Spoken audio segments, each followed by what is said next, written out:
नमस्कार दोस्तों। मेरा नाम अमिताभ झा है और मैं बिहार के मधुबनी ज़िले से हूँ। और जैसा कि बहुत सारे बिहारियों की तरह बचपन में गांव छोड़ के मैं शहर चला आया, फिर शहर से पटना चला गया, पटना से फिर नौकरी के लिए बैंगलोर चला गया, फिर नौकरी के लिए बैंगलोर से देश के बाहर चला गया और अभी जर्मनी में रहता हूँ। और ये कोविड आपदा का समय है। महामारी के कारण हम बिहारियों को पर बहुत मुसीबतों का पहाड़ टूट पड़ा है। हमें नौकरी के लिए, शिक्षा के लिए गांव और शहर छोड़ना पड़ा और हम बाहर आके दूसरे राज्यों के अर्थव्यवस्था में योगदान देते रहे। और फिर ये कोविड हो गया और इसके चलते बिहारियों को बहुत समस्याएं उठाने पड़ रही हैं और बहुत सारे बिहारी वापस लौट गए हैं। और ये उचित समय है बिहार को विकसित करने का। और विकसित करने का मतलब है कि हर बिहारी को गांव, पास के गांव शहर में ही कम से कम 8-10 हज़ार का रोजगार हो, फिर गांव-गांव में स्वास्थ्य केंद्र हो, शहर में बड़े अस्पताल हो और गांव-गांव में अच्छे स्कूल हो, लाइब्रेरी हो, बच्चों को खेलने के लिए पार्क हो, खेलने की सुविधाएँ हो, पढ़ाई की सुविधाएँ हो, गांव-गांव बिजली हो, इंटरनेट हो, अच्छी सड़कें हो, और गांव के चौक से शहर के बीच परिवहन की सुविधा हो, शहर से दूसरे शहर के बीच परिवहन की सुविधा हो। और फिर ये मल निकासियों के लिए नाले बनाए जाएँ और घर-घर में पानी का नल हो, ये नहीं कि लोग चापाकल चलाते रहें। और ये सब कुछ उदाहरण हैं विकास के लिए। ये नहीं हो कि आप देखिए पटना में और बड़े-बड़े शहरों में थोड़ा-सा पानी होता नहीं है कि पानी लग जाता है और पानी जो है 6 महीने जमा रहता है। तो इस सब को विकसित करने की ज़रूरत है और इसके लिए पैसे की आवश्यकता होती है। और आपको पता होगा कि 2000 में बिहार राज्य का बँटवारा हुआ था। ठीक है। और उससे पहले अभी आप बैकग्राउंड में जो आप ये इमेज देख रहे हैं, ये दिखा रहा है कि ये डेटा है आरबीआई की साइट से लिया गया हुआ है कि हर राज्य का प्रति व्यक्ति सकल घरेलू उत्पाद, मतलब हर आदमी यदि एक नौकरी करता है या फसल उपजाता है तो वो कितने रुपए का हर साल उपजा रहा है। तो उसी से अब ये डाटा जितना होगा, मतलब आदमी जितना अर्जन करेगा, उसका उसका वो उतना विकसित होगा, वो उसका शहर, गाँव, राज्य उतना विकसित होगा। तो आप देखिए ये डेटा 1990 से पिछले वर्ष तक का है। और अब देखिए कहाँ है बिहार। यहाँ जो है इस चार्ट में बिहार ब्लू में है और दूसरे राज्यों को ऑरेंज में दिया गया हुआ है। आप देखिए 1990 के आसपास बिहार लगभग इन सभी राज्यों से बराबर था और उसके बाद सारे राज्यों ने ताबड़तोड़ तरक्की की है और हमारा बिहार किस हालत पे है और हम बिहारी किस हालत में हैं।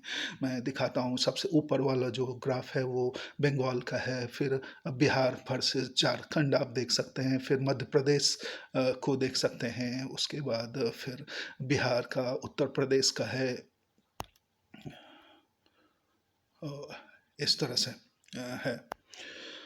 ठीक है। तो मैं कह रहा था कि जब बिहार का बंटवारा हुआ था 2004 में और झारखंड प्राकृतिक आपदाओं से भरपूर राज्य था और इस राज्य से बिहार को राजस्व की, कर की भारी आमदनी होती थी।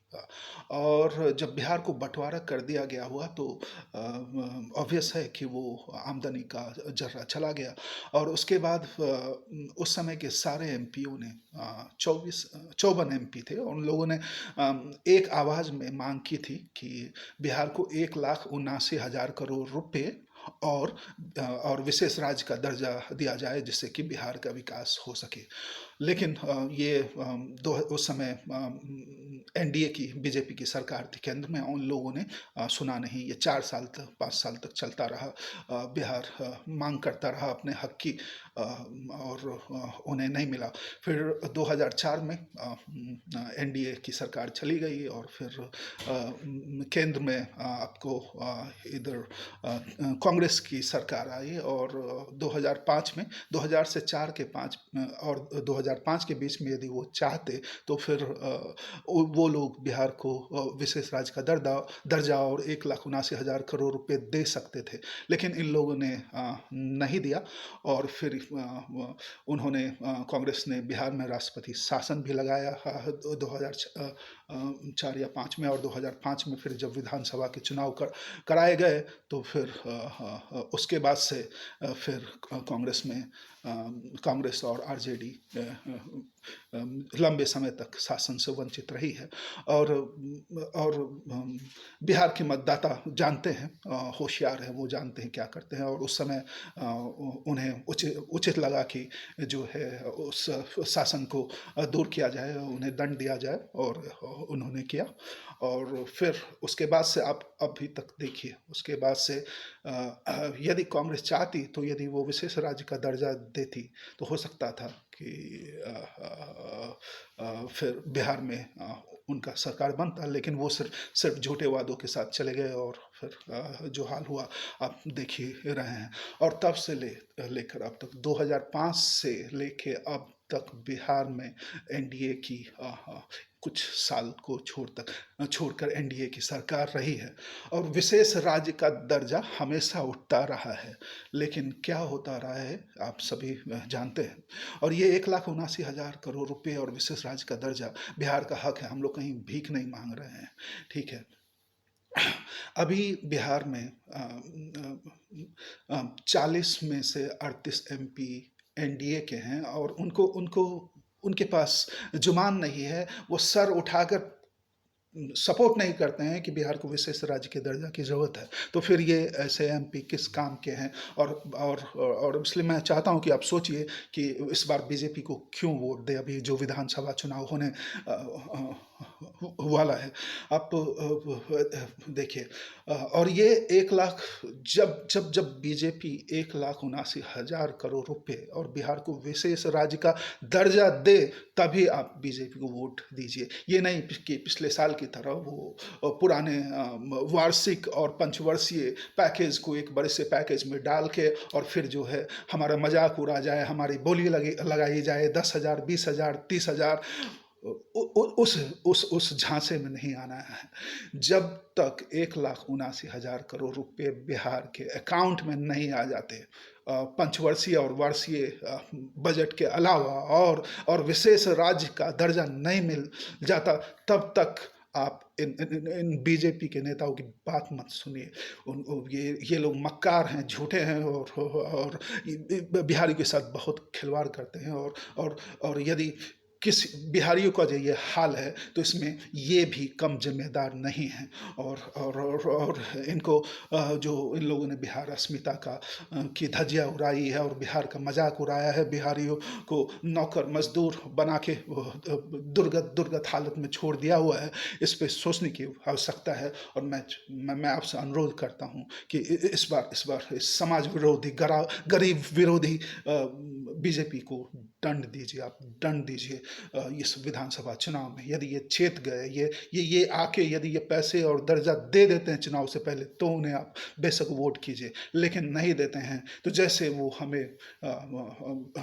ये रुपये और विशेष दर्जे के नाम पे अंगूठा दिखाते रहे हैं, उन्हें भी अंगूठा दिखाइए और इनकी उद्दंडता को, इनके गुमान को तोड़िए। ये अभी चुनाव का समय है तो ये फिर ये जात के नाम पर, धर्म के नाम पर हमको लड़ाएंगे और सारी गरे मुर्दे और उखाड़ेंगे और इनके लोग, इनके आईटी सेल वाले नफरत भरी चीज़ें दिखाते जाएंगे और हर तरह के अफवाह फैलाएंगे। लेकिन एक बात बस याद रखिए कि आप 1,79,000 करोड़ रुपए और विशेष राज्य का दर्जा चुनाव से पहले दो तो वोट पड़ेगा, वरना वोट नहीं पड़ेगा। मैं आप सबसे अनुरोध करता हूं, क्योंकि इसी पैसे से विकास हो सकता है, इसी पैसे से गांव-गांव स्वास्थ्य केंद्र बन सकते हैं, स्कूल कॉलेज बन सकते हैं, सड़कें, परिवहन सबकी व्यवस्था की जा सकती है। और ये बिहार के हक के पैसे